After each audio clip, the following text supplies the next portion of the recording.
Okay, you will enjoy this next presentation. I want to tell you a little bit about Nikki Jackson Colasso, who joined Facebook in 2009 and is currently head of public policy for Instagram.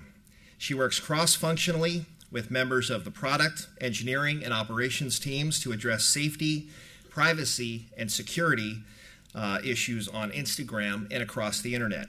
From 2003 to 2007, Nikki managed international customer product policy for Google in Mountain View and in Hyderabad, India.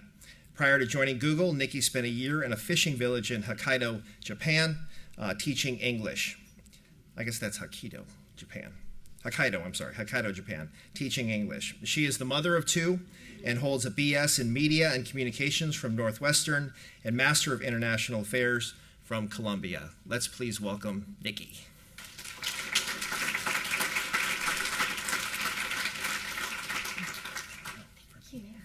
Thank you very much, and it's a pleasure to see all of you here today. I am a resident of San Mateo County, and I was telling my husband that I was going to be speaking to you this morning, and he said, Warren Slocum is going to be there? And I said, yes, and he said, I feel like I know that man. So anyway, it was lovely to meet you in person this morning, and I actually never thought I would say this to you, but we do need to get your doodle on Instagram. So I run public policy for Instagram. I've been at Facebook for about 5 years. I've actually been on the Instagram side for a year, and prior to that, I was running a lot of our child safety initiatives for public policy, so thinking about how we actually make our products safe for teens, the many teens who use our service. I do a lot of that on the Instagram side as well, but this should be very casual, so if you have questions as I'm talking, please feel free to just raise your hand and we can sort of chat. But I'm going to talk today about Instagram, but also about smartphone usage globally and some trends in smartphone usage, just to get you thinking about that, and then talk a little bit about how Instagram plays into that, into what we call the app ecosystem. So I guess if I had to talk about smartphone usage, I would say that more people today have access to computers than ever before. And for most people, those computers are the computer that they have in their pocket in the form of their mobile phone. And so I was trying to pull some data on smartphone usage globally, and you can see for some of the major markets, and including markets that are just really growing, developing markets like India, Russia, you see the growth in smartphone usage from 2011 to 2013 is just incredible. So across the board, we're seeing more people access web sites and services, using commerce sites, buying, selling on their smartphone than ever before. And so I thought I would just do a little quiz. How many people, or what percentage penetration, smartphone penetration, do you think we have in the United States, if you had to guess? Anybody want to venture a guess? Okay, pretty good, 70%.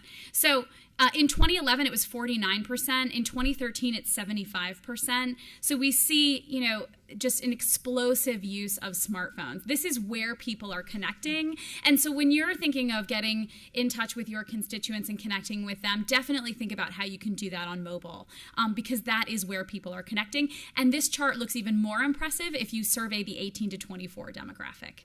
So this is where people are spending time. And it's really important that all of us, something that we definitely do on the Instagram side, we have to make sure that our site and our services look good on mobile and they're easy to use on mobile. Because if they're not, by and large, you're missing a huge opportunity. This is also true of social networking. So by and large, more people are accessing social networking sites from mobile than from their desktop.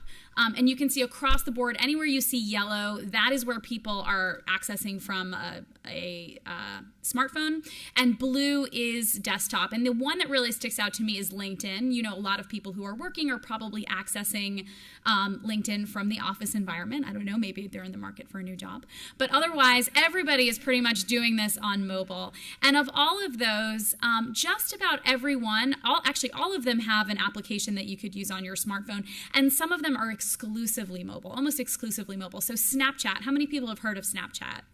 right? So Snapchat are these messages that you send to each other, and they're ephemeral. What we say, they sort of disappear. So I get a message, it disappears after about 5 or 7 seconds. And when this first came out, people were saying, this is crazy. Kids are going to use this for the wrong purposes. And what the studies now show, and what we know anecdotally from looking at how people are using Snapchat, kids that use this as a private form of communication, they by and large don't abuse it. And more marketers and e-commerce sites are looking to use services like Snapchat to get in front of people because they're so powerful from a messaging perspective. So the other, I guess, word of caution is when you hear about these new sites and services, particularly ones that young people are adopting, I know I have a tendency to say, well, what is this about? But these kids are really the kids that are discovering what is next.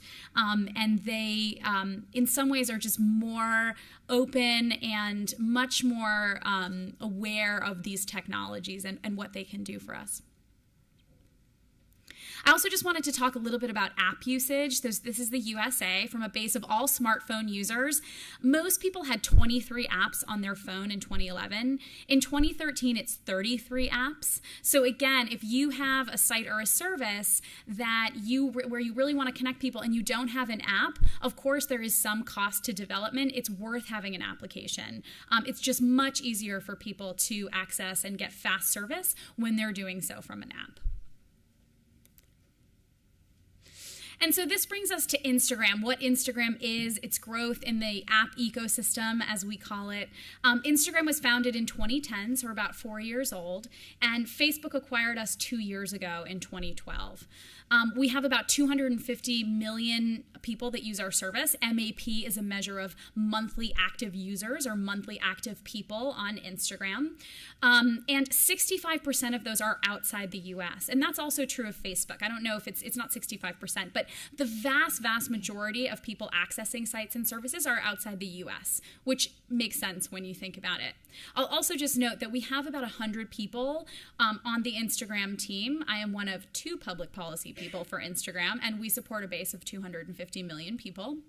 Plus, I have 2 kids, so sometimes, it gets a little busy. But we are able to do these things at scale because we are spending time developing our sites and services and figuring out what we call the one-to-many ratio. How do you as one person support many people out there? Our values and our mission are to capture and share the world's moments.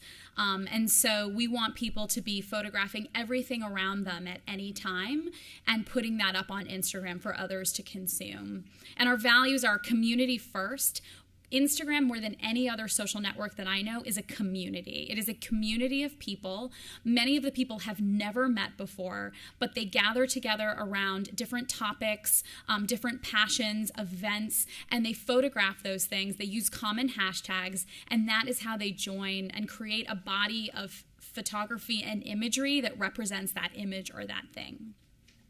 We also believe in simplicity, and I think everyone, in theory, believes in simplicity. But how many people use the Instagram app? It's okay if you don't. Okay, so when you use the Instagram app, and hopefully you have this experience, when you open it up, it's just very, very simple. It's very simple. So you get this really simple interface, and I'm going to take you through it. You upload a photo, you choose a filter, and then you share it. The privacy model is very, very simple. You can either be public or private. That's it. And simplicity is important. It's important not only for Instagram, it's important for you and your sites and services because people are just more likely to interact with you when they feel like there's a small amount of information that they can consume easily. If you have too many links, too many things going on, it's really overwhelming for people. So as we think about interacting with public sites and services, you almost want to think of it as you would a for-profit business. What is the easiest way to get your people to the information they want?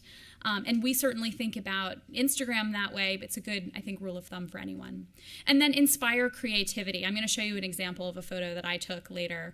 But Instagram is really about creativity more than Facebook, where Facebook is about here's who I am as a mother, as a full-time working mom, with all my passions and interests, where I went to high school, what books I read, what restaurants I've been to.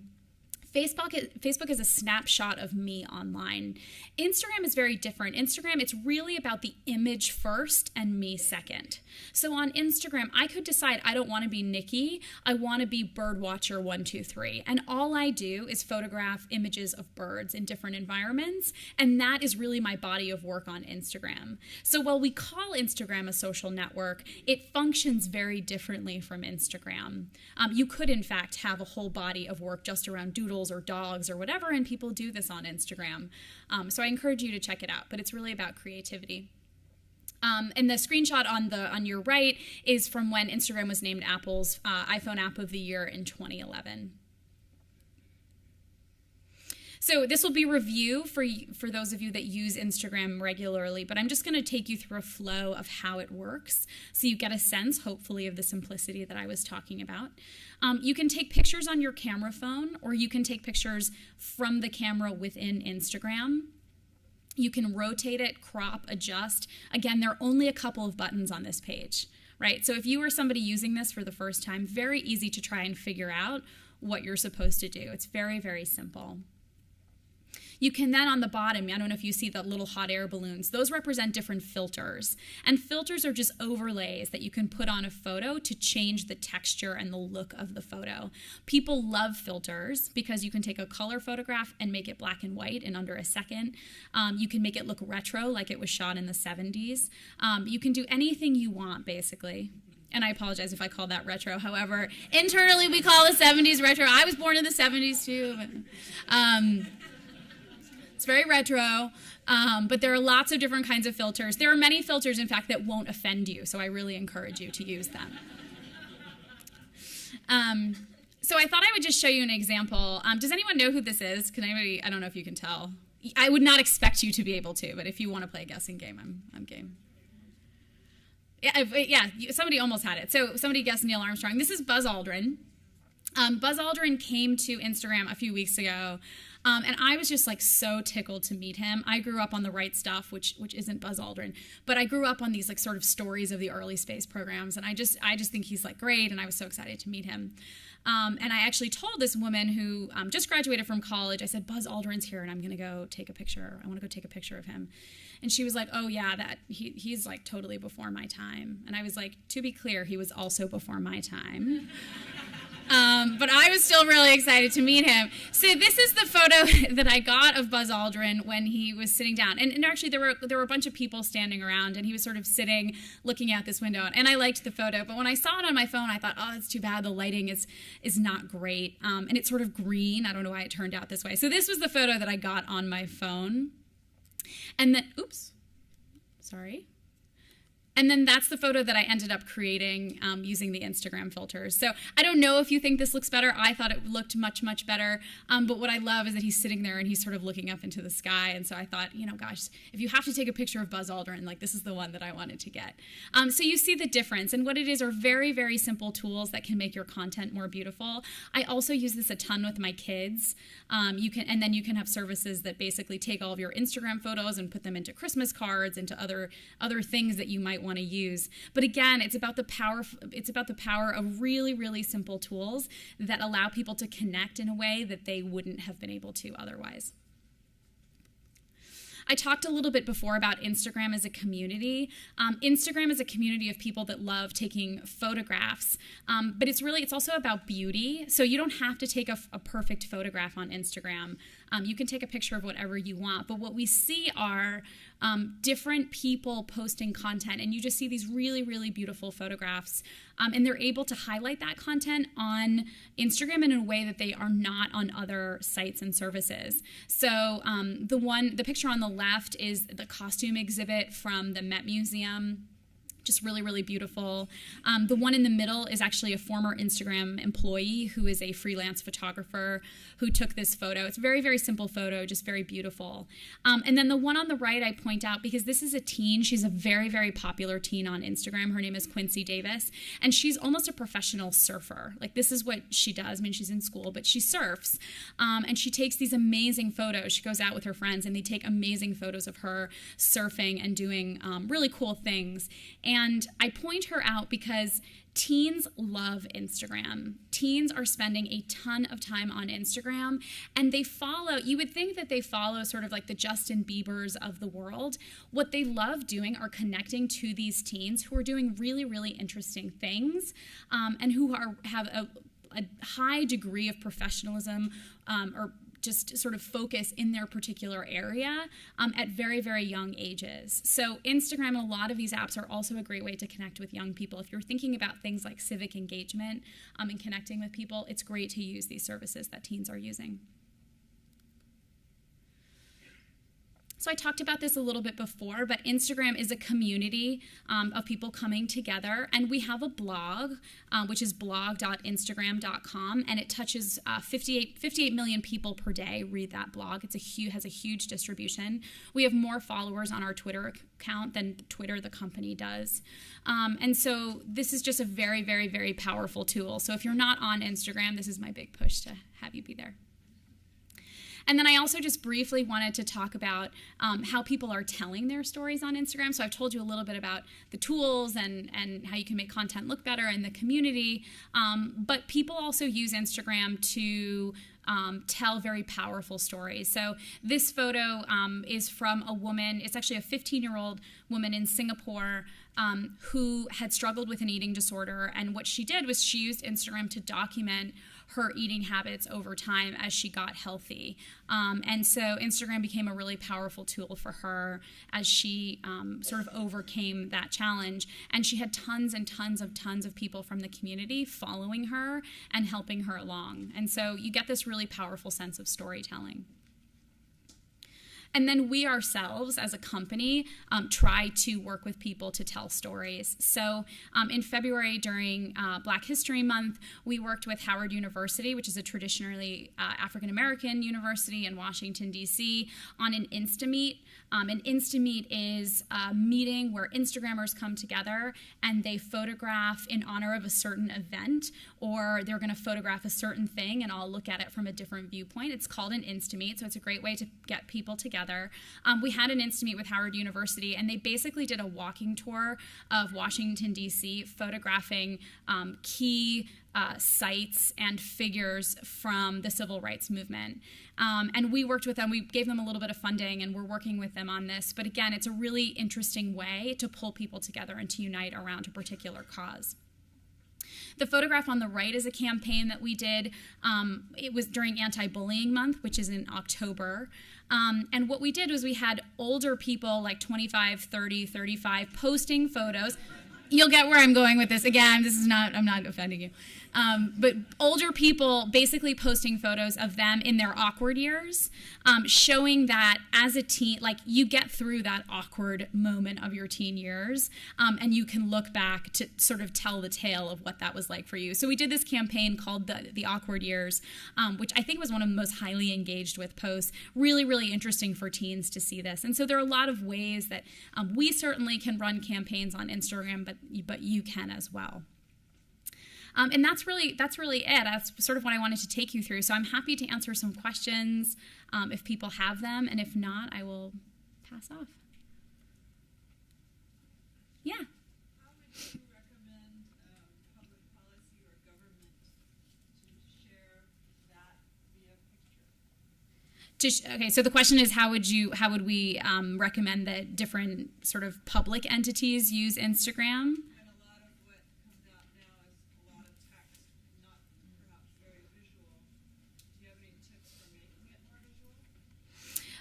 So I think that one way to do it is to have an Instagram account that you can point people to and link from your website. But what I would really recommend, so people engage with pictures more when they feel like there's a story. And so if you are an elected official, or if you are somebody that is engaging with people regularly, the photo of you in front of the flag is important. It's important to demonstrate who you are. It's an important piece of your identity, but it doesn't really tell a story, a meaningful story for people in your community. And so if you're thinking about how to engage with people, so for instance, if you want to tell a story about business growth on Broadway Street in Redwood City, you could actually have an Instameet and invite people to photograph Broadway Street and post those on a particular hashtag to tell a story of what kind of restaurants and businesses have a presence there. So I think there are ways to make the content better in terms of tell an interesting story if you can, but also to use these sites and services to get people together and to highlight what's going on in your community. I don't know if that totally answers your question, but. Okay. I don't. If we have one more. Yeah. This is sort of esoteric, but I'm curious about laws around subliminal perception. I'm curious about laws around subliminal perception and the Snapchat, that really fast. The ephemeral sort of. The ephemeral and yeah. Youth using ephemeral. Have you studied the psychological impact of subliminal perception? So I have not studied that particular psychological component of ephemeral messaging. I have done a lot of studying around how it's actually being used, and so we do a lot of focus groups. I personally, in my prior work at Facebook, almost exclusively looking at how teens use social media and what they're doing.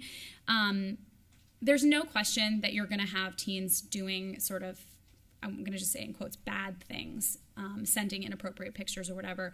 But what we have found is that teens are seeking private places, and it's not that they're seeking private places because they want to do nefarious things. The vast majority are doing really interesting things.